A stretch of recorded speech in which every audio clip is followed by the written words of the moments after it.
All right, let's dive into the world of the Nizari Ismailis and their legendary fortress, Alamut. Definitely a story full of twists and turns. Yeah, we're taking a deep dive into this academic article, The Eagle Returns. And, everyone always thinks that the Mongols completely wiped out the Ismailis Right. in the 13th century. But we're going to find out that there's actually a more, It's not so simple. complex story here. Yeah, it's really a story of survival, resilience, even recapture of Alamut after its fall. That's really cool. I didn't know that part. Yeah, fascinating stuff. Well, let's start with the Mongol conquests, because I think that's what most people know about this period. Right, yeah, that's the common narrative. Alamut, this heart of the Nizari Ismaili state, it fell to Hulagu Khan in 1256, and the Mongol edict at that time. Brutal. Yeah, brutal. None of that people should be spared, not even the babe in its cradle. Oh, wow. Yeah, that's pretty intense. Yeah. That's scary. There was no mercy. So how do we even begin to unpack this? Where do we go from there? Well, it's interesting because the name Alamut itself actually means the eagle's teaching. And it kind of foreshadows this idea of a potential return. Oh, I see. Like the eagle soaring back to its nest. The eagle returning. Exactly. I get it. So we're going to see if that actually happens or if it's just a hopeful name. Okay, well, let's talk about Ata-Malik Juwayni. Right. He's the historian who wrote History of the World Conqueror, served the Mongols. He did. He was also a Sunni Muslim. Yes, and that's important to keep in mind. Yeah, and he considered these Ismailis heretics. Right. So obviously we have to keep his background in mind when we're... Absolutely. His perspective is going to be shaped by his own beliefs and allegiances. Yeah, how he's portraying this whole story. Right. For a Sunni historian serving the Mongols, it would have been very advantageous to emphasize their victory over the Ismailis. Right. To downplay maybe some of the devastation to the Sunni world, Yeah. and really highlight this victory over these heretics. So it was like a win for him, like a double win. Exactly. To have the Mongols wipe out this group that he saw as a problem. Right. Okay, so is that kind of what he did? Did he overemphasize the destruction of the Ismailis? He really did. Right. Very dramatic language, almost trying to overemphasize their annihilation. So kind of like propaganda almost. You could say that, yeah. Interesting. And what's even more telling is what he doesn't talk about. What doesn't he talk about? He barely mentions the Mongol sack of Baghdad. Oh, wow. And the murder of the caliph, which is a huge event for the Muslim world. Yeah, that's a pretty big deal. It is, and he glosses over it. Oh, wow. So that's very telling. Yeah, that's super interesting. I never thought about it like that before. Yeah, it really makes you question his motives and the reliability of his account. So we can't really take Juwayni at his word then? Not entirely, no. Right. We need to compare his account with other sources and look for inconsistencies. So Juwayni's saying they're completely wiped out. But are there other accounts, maybe regional histories, that tell a different story? Yeah, there are some cracks in that narrative. Okay, tell me more. Well, for example, the fortress of Girdku, another Ismaili stronghold, Okay. held out for almost 20 years after Alamut fell. Wow. It fell in 1270. So that already tells us that it wasn't this instant total annihilation. But right, it was a much longer and more complex process. Okay, that's interesting. And there's more. Well, there's more. Oh, yeah. There was actually an attempt on Juwayni's life in 1270. Oh, no way. And guess who was blamed? Who? The Ismailis. Oh, wow. So clearly they were still seen as a threat, not this extinct group that Juwayni tries to portray. So that's another hole in his story. It is. So if they're still around, they're still a threat, what happens next? Well, this is where it gets really interesting. Historians Mustafi and Kwafi mention a son of Imam Rukn al-Din Qarsha, Okay. the Ismaili leader at the time of Alamut's fall. And they say that this son actually recaptured Alamut in 1275. Wait, hold on. Yeah, I thought all of his sons were killed. that's what Juwayni claims. Yeah. But these other historians tell a different story. So Juwayni might be wrong. It seems so. Wow. Okay, so what's the story with the Imam's sons then? Well, there's this incident where the Imam sends a young son to Hulagu. Okay. And Juwayni is very suspicious. He says it wasn't the real son, it was a decoy. A decoy. Like a fake son. Yeah. But how could Hulagu Khan be fooled by that? Well, that's what Juwayni suggests. I don't know. I'm a little skeptical. Right. And another historian, Rashid al-Din, doesn't seem to share that suspicion at all. So maybe it was the real son. It's possible. Okay, so there's at least one son. And then later, both Juwayni and Rashid al-Din mention another son, Tarkiya, being sent to Hulagu. Okay, so two sons. At least two. So Juwayni is contradicting himself then. He is. Because first, he said there was only one son, and now we have at least two. Right. But who's the son who retook Alamut then? That's the mystery. Is it one of these two sons? It could be. Or maybe there's another son we haven't even heard about. Oh, wow. That's what makes this period so intriguing. So many unanswered questions. Exact. And so much more to uncover about the Ismailis after the fall of Alamut. Yeah, their story's far from over. So they retook Alamut, but what happened after that? Did the Mongols just let them have it?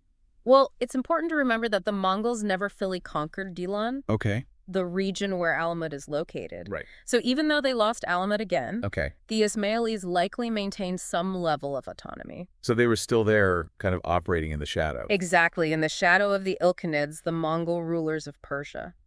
So they didn't disappear, they were just forced to adapt. Right, they had to find ways to survive under Mongol rule. And is there evidence that they continued to exist during this time? There is. We actually have Ghazan Khan, Hulagu's great-grandson. Okay. He acknowledges the Ismailis in his own writings, and he even mentions them concealing their beliefs, Oh, wow.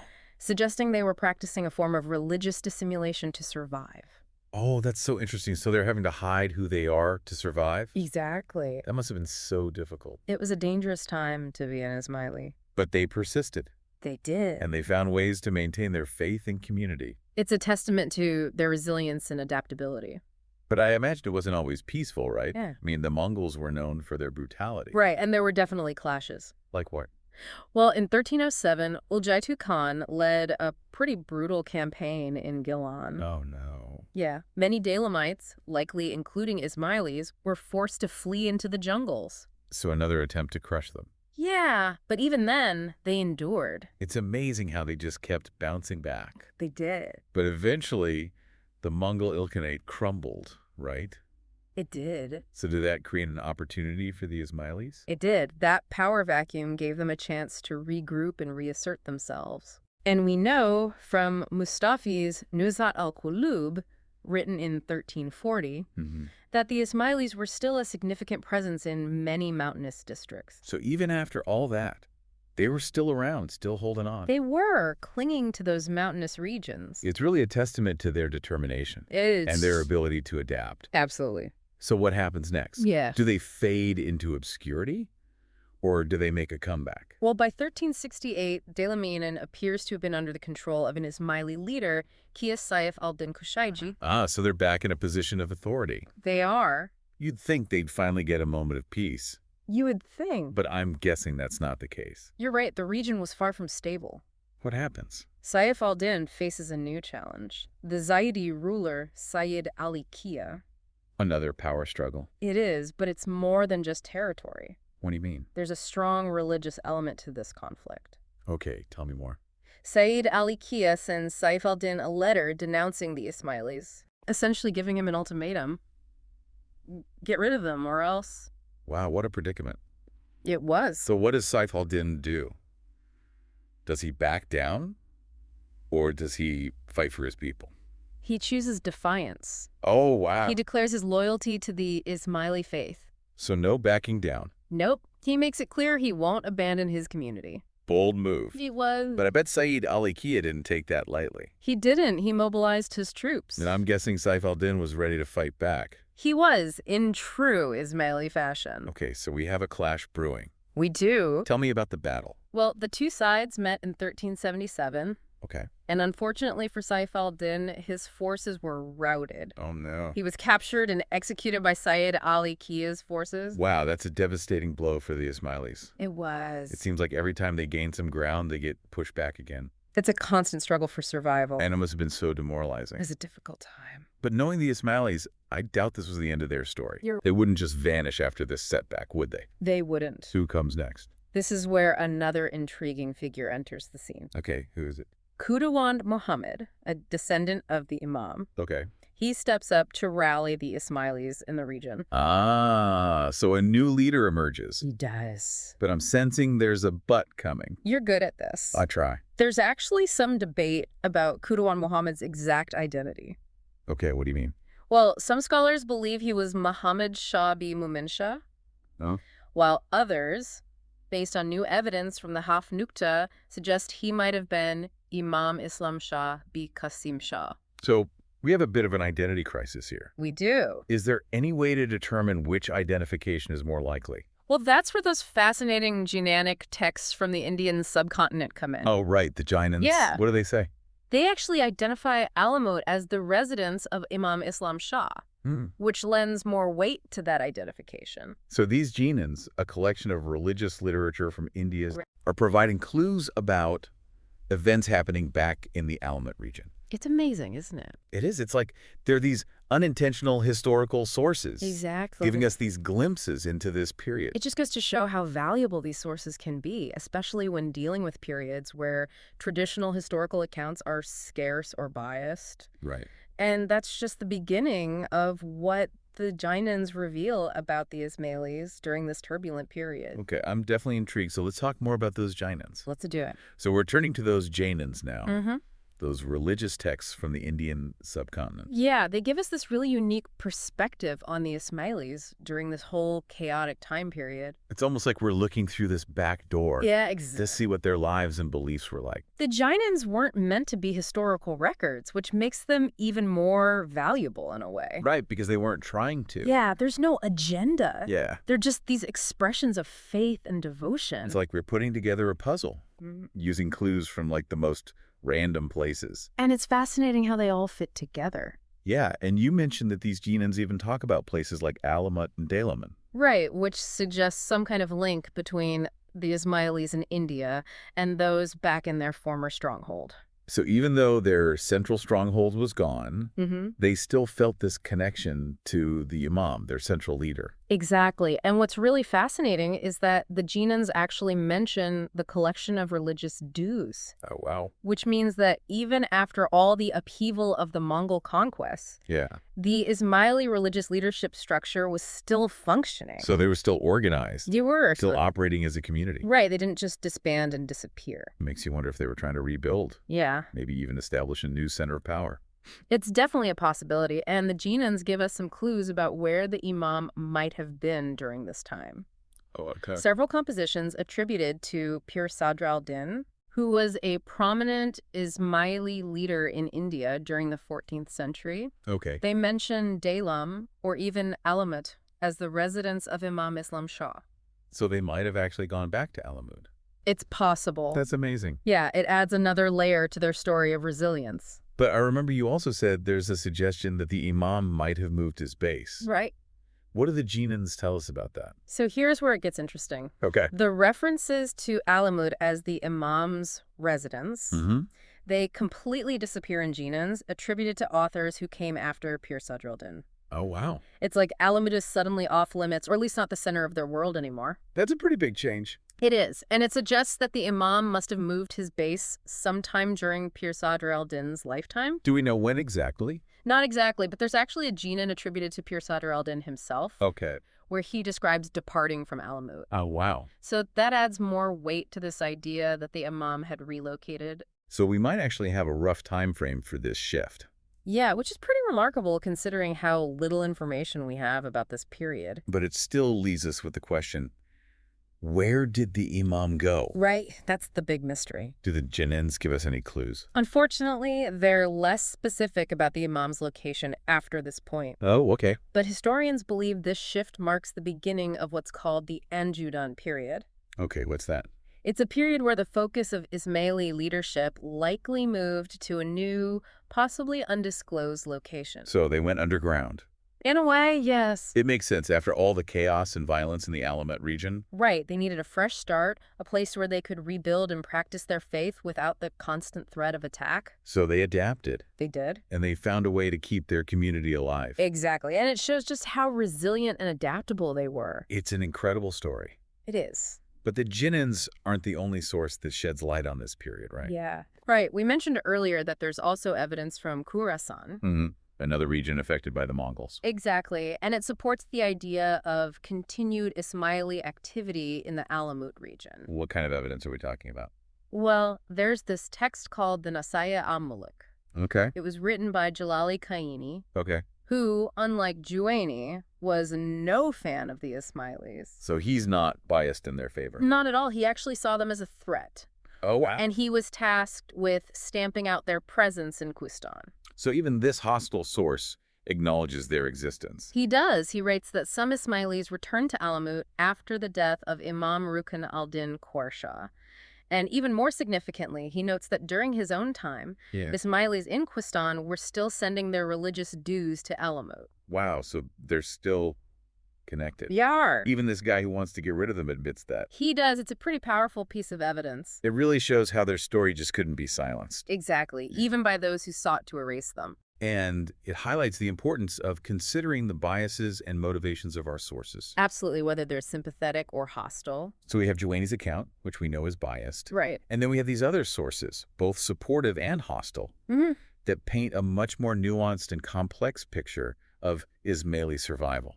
It's fascinating how these different perspectives can challenge our assumptions about the past. It reminds us that history is rarely black and white. Right, it's full of shades of gray. And to really understand it, we need to consider all those different perspectives. Exactly, those alternative narratives that are often overlooked. And what's amazing is that despite all these challenges, the Ismailis never gave up. They didn't. They adapted, rebuilt, and found ways to preserve their faith and community. It's a testament to their resilience and the strength of their beliefs. They were forced to operate in the shadows, but they never truly disappeared. And their story challenges us to rethink our understanding of the Mongol conquests and their impact.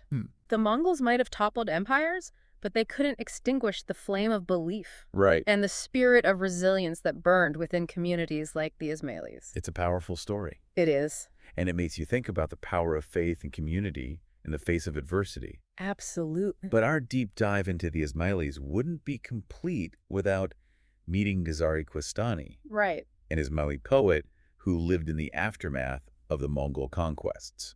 His poetry gives us a really personal look at how individual Ismailis navigated the complexities of faith and identity in a world reshaped by the Mongols. So we're going from these grand historical narratives to the personal experiences of an individual. Exactly. It's a different lens through which to view this period. Okay, I'm definitely intrigued. Me too. Let's explore the world of Ghazari Questani. Let's do it. Okay, so we're diving into the world of Ghazari Questani now. Yeah, fascinating poet. Yeah, an Ismaili poet, living in a world that had been reshaped by the Mongols. Right, in the shadow of those conquests. It's so easy to get caught up in like those big historical movements. Yeah, the sweeping narrative. But the individual stories, they really bring it to life. They do. And Ghazari Questani's poetry, it gives us this window into what it was like to be an Ismaili during that time. Yeah, to be living with that faith in a world that was often hostile. Absolutely. It connects us to his emotions, his doubts, his struggles, but also his steadfast faith. Yeah, I'm really curious to learn more about him. So who was he? Where did he live? What kind of challenges did he face? Well, he lived in Koustan, Okay. which is a region in eastern Persia. Okay. And Koustan had been known for its strong Ismaili presence even before the Mongols. Right. I remember Jujani labeled it Muhidistan. He did, the land of the heretics. Yeah, not exactly a welcoming term. No, not at all. So Ghazari Questani grew up in a place where being Ismaili was basically seen as deviant. Right. His religious identity was immediately suspect. I can't imagine how difficult that must have been. It was a constant battle against prejudice and misunderstanding. Does his poetry reflect that struggle? It does, in many ways. How so? Well, he directly addresses those who call him a mulad. Oh, wow. He pushes back against their assumptions. So he doesn't shy away from it? He doesn't. He confronts it head on. Wow, that's brave. It is. He uses this really powerful blend of logic, passion, and poetic beauty to defend his faith. Yeah, you mentioned this one line that really struck me. Oh, which one? If I am a heretic, then where is this Muslim? Who is he? Yeah, powerful stuff. It's such a powerful It statement. really makes you question the meaning of these labels. Yeah, like what makes someone a heretic versus a Muslim? Right. He's challenging that whole system of religious classification. It's like he's saying, look beyond your narrow definitions. Yeah. Understand my beliefs before you judge. It's a message that still resonates today, don't you think? Absolutely. I think we can all relate to that feeling of being misjudged or misunderstood because of our beliefs. So how did he reconcile his faith with the reality of living in a world that was so hostile towards Ismailis? Well, his poetry gives us some clues. Okay. He talks about grounding his faith in the Quran and the Hadith. So the sacred texts of Islam. Right, the same sources that his accusers were using. So he's using their own weapons against them. In a way, yes. That's clever. It shows that his faith wasn't some strange, made-up thing. Right, it was rooted in Islamic tradition. Exactly. But he goes beyond just defending himself. He does. He also invites his audience to engage with Ismaili thought on a deeper level. How so? Well, he talks about marifa. Marifa. Yeah, which means gnosis. Okay, I'm not familiar with that term. It refers to this intuitive, almost mystical experience of knowing God. Oh, interesting. So he's not just appealing to logic and reason. Right, he's also talking about this deeper, more personal understanding of faith. Exactly. He's appealing to both the head and the heart. I like that. It's a very sophisticated way of challenging those rigid categories and encouraging people to connect with the essence of his faith. Because he's not just defending his beliefs, he's also critiquing the rigidity and exclusivity of religious discourse. Right, he's saying there's more to it than just these labels and definitions. It's so inspiring that even when he was facing hostility, Yeah. he never wavered in expressing his faith.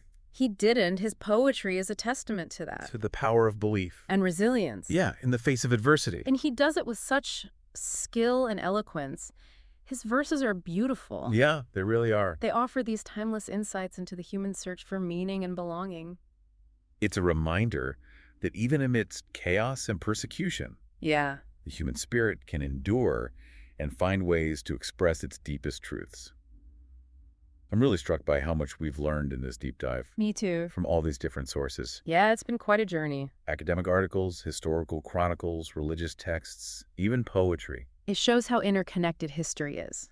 And why it's so important to consider multiple perspectives. Absolutely, because each one adds a different layer to our understanding. We've uncovered this really incredible story of the Ismailis' resilience and their continued presence in the Alamut region long after the Mongol conquests. It challenges us to question those dominant historical narratives. And to seek out those hidden voices that offer a more complete picture of the past. Because history is never just about the victors. Right. It's about the everyday people who live through those events. And whose stories often go untold. The Ismailis' story reminds us that even empires fall. But the human spirit, that can endure. Yeah, the spirit of faith, community, and resilience. It's a story that I think we can all learn from. I agree. So as we wrap up this deep dive, Yeah. I hope you're left with this sense of wonder, this desire to keep exploring history. To dig deeper, uncover those hidden stories. And maybe even a bit of inspiration. Yeah. Knowing that even in the face of great adversity, the human spirit can find ways to thrive. Absolutely. So thank you for joining us on this journey. It's been a pleasure.